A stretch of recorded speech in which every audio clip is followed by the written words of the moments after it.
Hello friends, today we are going to see a new lesson, an epitome of courage. Friends, some people are unfortunate. They are born with some kind of deformity or handicap. Yet, if they are mentally strong and determined, nothing stops them from pursuing their goals and becoming successful in life. This is the story of Dr. Stephen Hawking, who suffered from a rare disease. It affects the nervous system and weakens the muscles of the body. Although confined to the wheelchair, he continued his research and became a renowned famous scientist. His example is very inspiring for the young generation. Friends, we often tend to hide behind our weaknesses, disabilities, handicaps, or mourn over them our whole life through. Dr. Stephen Hawking, one of the greatest scientists of this century, did not do so. In spite of suffering from a very rare and dreaded disease, Dr. Hawking continued his research undaunted. His exemplary courage should inspire us to do our best even under trying circumstances. Exactly 300 years after the death of the great scientist Galileo, Dr. Stephen Hawking was born in Oxford, London on the 8th day of January 1942. Little did his parents know that one day their little boy would be hailed as one of the greatest scientists of this century. Neither could anybody imagine that his mind would soar up into space like light. More importantly, none could predict that he would be the very epitome of courage. Courage is a wonderful thing. It is that quality which makes people not lose heart when faced with a great calamity. It would not be an exaggeration to say that Dr. Stephen Hawking, a living legend of cosmology, is the very personification of courage and hope. Except his mind, his whole body is bound to a wheelchair thanks to a cruel quirk of fate.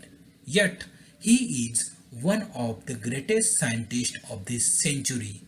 An average child, Stephen grew up to be a normal teenager, full of mischief and lots of love for music and mathematics. Even though his father wanted him to study medicine, he was bent on studying mathematics. The University of Oxford at that time did not have a course in mathematics, so he opted to study physical. At the age of 17, Stephen started noticing that he was becoming increasingly clumsy and even fell down a couple of times for no reason. This perplexed him and he went to see his family doctor, who diagnosed him as suffering from an extremely rare disease, ALS or Lou Gehrig disease that affects the nervous system and eventually weakens all the muscles of the body. Stephen says that even as a child, his muscle coordination was nothing to write home about. He recollects that his handwriting would send his teacher into a fit of frenzy, nor was he inclined towards sports. Nevertheless, this disease came as a bolt from the blue. How much time he had left on this planet was very uncertain. The prognosis was bad, and the doctors said they could not do much. Undaunted, Stephen decided to continue his research and even got engaged to a Jane Will. Hawking says that, ironic as it may sound, it is at this dismal stage he began enjoying life the most.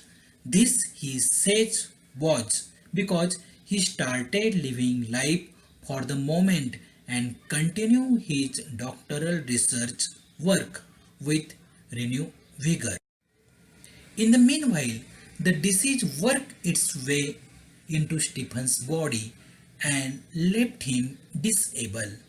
He began studying the concept of black hole to get his PhD. By this time, he was confined to a wheelchair and was rapidly losing control of his hands and speech. The study of black holes sparked his imagination with bright ideas. He made many epoch-making statements that shook established theories. Scientists believe that the universe began with a Big Bang. To explain this concept better, Stephen invented what is known as Lie algebra.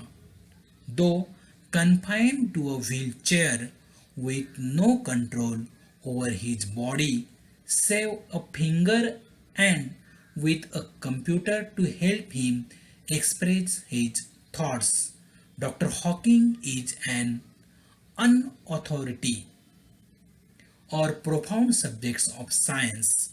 Numerous honorary doctorates and awards have been bestowed on him. He is a fellow of the Royal Society and a member of the US National Academy of Sciences. In spite of being considered Einstein's equal in intelligence, Dr. Hawking is a very humble man, a simple, down to earth man. He has authored many books dealing with his awesome ideas, keeping a layman in mind. His writing is full of wit and humor. His style is so lucid that non scientists can also understand him. His book, A Brief History of Time, is one of the best selling books of our times. On being asked how he feels about having the dreadful ALS, Dr. Hawking, the twins of optimism and hope, says, not very different from the rest.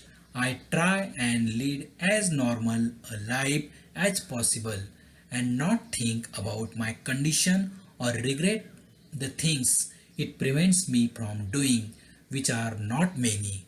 Dr. Hawking firmly believes that in the next millennium, science will discover the core secret of the universe, its origin, its history, and maybe even predict its ultimate demise. Like Dr. Hawking, there are many people who display exemplary courage in their lives. Let us salute all those brave people who, in spite of being disabled, strive to do their best.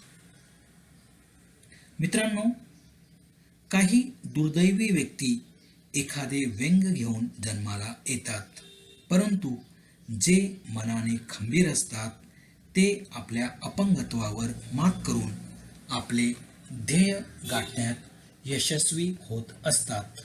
Doctor Stephen Hawking या जगप्रसिद्ध शास्त्रज्ञाला एका दुर्मिळ रोगाने ग्रासले होते. या रोगामुळे शरीरातील स्नायू हळूहळू दुबळे होतात. अशा परिस्थितीतही या थोर व्यक्तीने आपले संशोधन चालू ठेवले आणि यश प्राप्त केले. आजच्या तरुण पिढीला त्यांचे उदाहरण प्रेरणा देणारे ठरते. अनेकदा आपण आपल्या कमतरता, दुबळेपणा, अपंगत्व यांचा पडद्याआड लपायचा प्रयत्न करतो किंवा आयुष्यभर त्यांचा विचार करत उडत बसतो. डॉक्टर स्टीफन हॉकिंग या शतकातील महान शास्त्रज्ञांपैकी एक यांनी मात्र असे केले नाही. एका अतिदुर्मिळ व भयंकर असाध्य अशा आजाराला तोंड देत त्यांनी आपले संशोधनाचे कार्य अविरतपणे चालू ठेवले. त्यांच्या या अतुलनीय धैर्यातून आपण कसोटीच्या प्रसंगालाही कसे उत्तम प्रकारे सामोरे जायचे याची प्रेरणा या पाठापासून आपणास घेता येईल. महान शास्त्रज्ञ गॅलिलिओ यांच्या मृत्यूनंतर बरोबर 300 वर्षांनी 8 जानेवारी 1942 साली ऑक्सफर्ड येथे डॉक्टर स्टीफन हॉकिंग यांचा जन्म झाला. त्यांच्या पालकांना त्यावेळी जराही कल्पना नव्हती की त्यांचा हा लहान मुलगा पुढे जाऊन शतकातील थोर शास्त्रज्ञांपैकी एक म्हणून ओळखला जाणार आहे आणि त्याच्या बुद्धीच्या तेजाने आसमंत उजळून जाणार आहे. आणि त्याहूनही महत्त्वाचे म्हणजे तो धैर्याचा महामेरू म्हणून नावाजला जाणार आहे याचा कुणालाही अंदाज नव्हता. धैर्य ही एक विलक्षण चीज आहे. हा गुण अंगी असेल तर मनुष्य महाभयंकर संकटांनाही सामोरे जाऊ शकतो. डॉक्टर स्टीफन हॉकिंग विश्वनिर्मिती शास्त्रातील एक आख्यायिका आणि धैर्य व आशावाद यांचे मूर्तिमंत रूप आहेत असे म्हटले तर अतिशयोक्ती ठरणार नाही. नियतीच्या खेळाचे फासे उलटे पडल्यामुळे एक बुद्धिमत्ता सोडली तर त्यांचे बाकी संपूर्ण शरीर व्हीलचेअरला जखडले गेलेले होते. असे असूनही ते या शतकातील एक महान शास्त्रज्ञ आहेत. स्टीफन एखाद्या सर्वसाधारण मुलाप्रमाणे भरपूर खोड्या काढणारा, गणितावर आणि संगीतावर मनसोक्त प्रेम करणारा असा एक किशोरवयीन मुलगा होता. त्याने वैद्यकीय शिक्षण घ्यावे असे त्याच्या वडिलांना वाटे, पण स्टीफनचा गणिताकडे कल होता. मात्र त्यावेळी ऑक्सफर्ड विद्यापीठामध्ये गणिताचा अभ्यासक्रम नसल्यामुळे त्याऐवजी त्याने भौतिकशास्त्राचा अभ्यास करायचे ठरवले. 17 वर्षाचे असताना स्टीफन यांना आपल्या हालचालीत जडत्व आणि बोजडपणा आला आहे असे जाणवू लागले आणि 1-2 वेळा ते विनाकारण तोल जाऊन खाली पडले. त्यामुळे ते चक्रावून गेले. त्यांनी फॅमिली डॉक्टरचा सल्ला घेतला तेव्हा निदान झाले की त्यांना एका अतिदुर्मिळ अशा आजाराने ग्रासले आहे.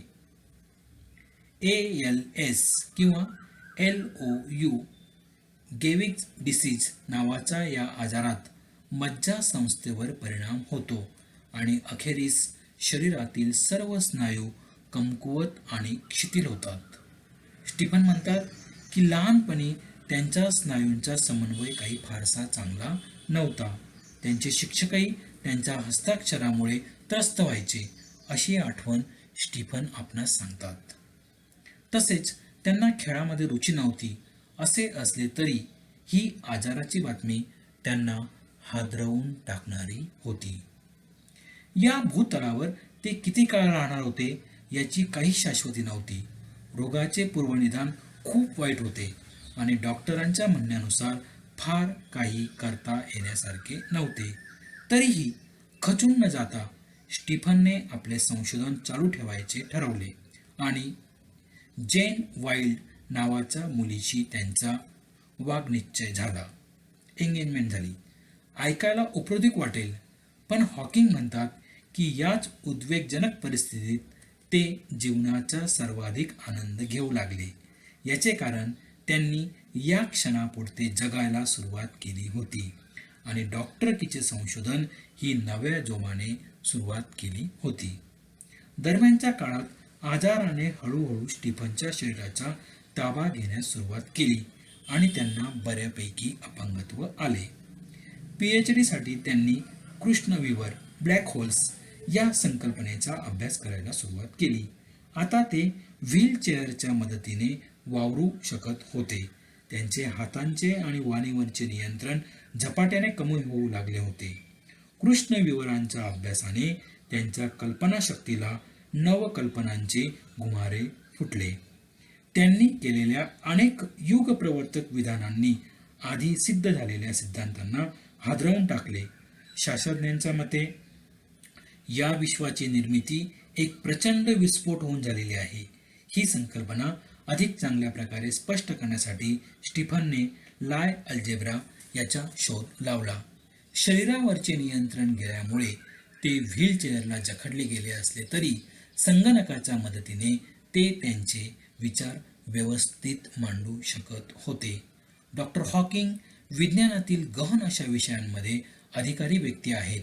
असंख्य मानद डॉक्टरेट पदव्या आणि पुरस्कार त्यांना बहाल करण्यात आले आहेत.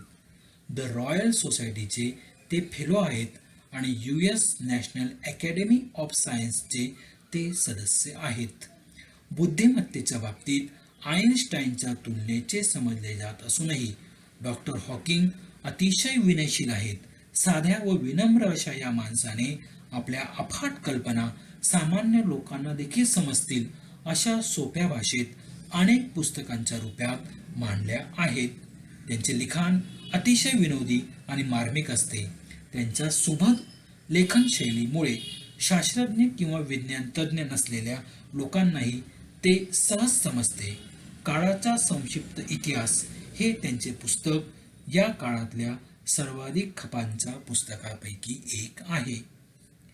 ALS सारखा भयंकर आजार आपल्याला जडला आहे याविषयी त्यांना काय वाटते असे विचारला असता आशावाद आणि सकारात्मकतेचे उदाहरण असणारे डॉक्टर हॉकिंग म्हणतात, इतरांपेक्षा फार वेगळे वाटत नाही. शक्य होईल तितके सामान्य आयुष्य जगण्याचे मी प्रयत्न करतो आणि माझ्या या शारीरिक स्थितीबद्दल फार विचार करीत नाही किंवा त्यामुळे मला ज्या काही थोड्याशा गोष्टी करता येत नाही त्याबद्दल खेद करीत नाही. पुढील हजारेक वर्षात विज्ञानाला विश्वाची मुळे रहस्य उलगडता येतील. विश्वाचा प्रारंभ, इतिहास आणि कदाचित विश्वाचा अंतिम नाश कधी होणार याचेही भाकीत वर्तवता येईल असे डॉक्टर स्टीफन हॉकिंग यांचे ठाम मत आहे. डॉक्टर हॉकिंगप्रमाणे असे असंख्य लोक आहेत जे आपल्या आयुष्यात अनुकरणीय आदर्श असे धैर्य प्रदर्शित करीत असतात. आपल्या अपंगत्वावर मात करीत अलौकिक कार्य करणाऱ्या अशा सर्व हिम्मतवान व्यक्तींना माझा शतशः धन्यवाद.